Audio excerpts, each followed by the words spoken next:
तुमच्याकडे रिझ्यूम आहे, स्किल आहेत, अप्लायही करताय तरी तुम्हाला कॉल येत नाही, तर हा व्हिडिओ खास तुमच्यासाठी आहे. तर व्हिडिओ शेवटपर्यंत बघायला विसरू नका. Hi hello friends, welcome back to my YouTube channel. तर आज मी तुम्हाला सांगणार आहे, तुम्ही अप्लाय करताय, तुमच्याकडे रिझ्यूम आहे, तुमच्याकडे स्किल्स आहेत, पण तुम्हाला कॉल का येत नाही, त्याचेच मी तुम्हाला रिझन सांगणार आहे. आज मी तुम्हाला 4 इम्पॉर्टंट पॉईंट सांगणार आहे. तर तुम्ही त्यातून अनालाइज करा, तुम्ही त्यातले कोणते पॉईंट मिस करत आहे किंवा तुम्ही हे करत नाही आहे, त्यामुळे तुम्हाला कॉल येत नाही. तर let start. So first point आहे, तुमचा रिझ्यूम एटीएस फ्रेंडली नाही आहे. तर एटीएस म्हणजे काय? Application tracking system. म्हणजे मोस्ट ऑफ दी आता 99% companies ATS through resume scan करतात आपला. तर त्याच्यामध्ये काय होतं, आपला रिझ्यूम स्कॅन केल्यानंतरच HR पर्यंत जातो, नाहीतर आपला रिझ्यूम HR पर्यंत जात नाही.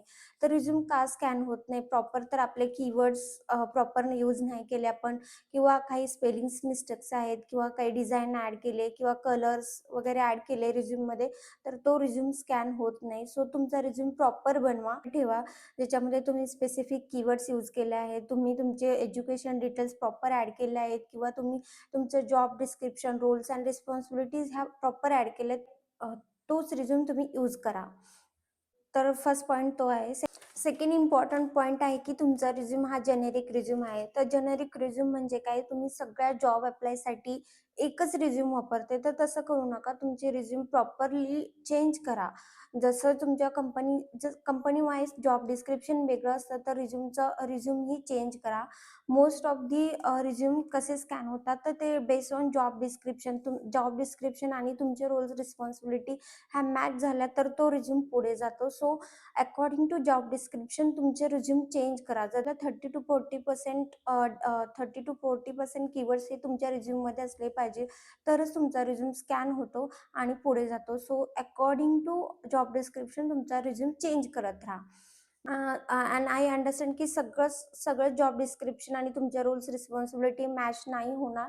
That is okay, but try करा की 30 to 40% मॅच होते, तरच तुमचा रिझ्यूम पुढे जाईल. तर थर्ड पॉइंट आहे की रॉंग अप्लाय मेथड. तर तुम्ही काय करताय, नोकरीवरती जाताय किंवा लिंक्डइनवरती जाताय, अप्लाय करताय अँड देन स्टॉप. तर असं करू नका. तुम्ही प्रॉपरली लिंक्डइनवरती जा, कंपनीला सर्च करा, HR ला मेसेज करा, किंवा बेस्ट वे की तुम्ही कंपनी पोर्टलला जा. तिथून जॉब अप्लाय केल्यानंतर तुम्हाला 99% कॉल येण्याचे चान्सेस असतात. सो फक्त नोकरीवर लिंक्डइनवर अप्लाय करून थांबू नका. तर तुम्ही प्रॉपरली कंपनीच्या ऑफिशियल पेजवरती जावा. तिथे जाऊन अप्लाय केल्यानंतर तुम्हाला कॉल येण्याचे चान्सेस आहेत. आणि फोर्थ इम्पॉर्टंट पॉईंट आहे की तुमच्याकडे कन्सिस्टन्सी नाही आहे. तर कन्सिस्टन्सी नसेल तर काहीच तुम्हाला जॉब मिळणारही नाही आणि तुम्हाला कॉल्स येणार नाही. कॉल्स नाही आले तर तुम्ही इंटरव्ह्यू कसे देणार? तुम्हाला एक्सपिरियन्स कसा येणार इंटरव्ह्यूचा?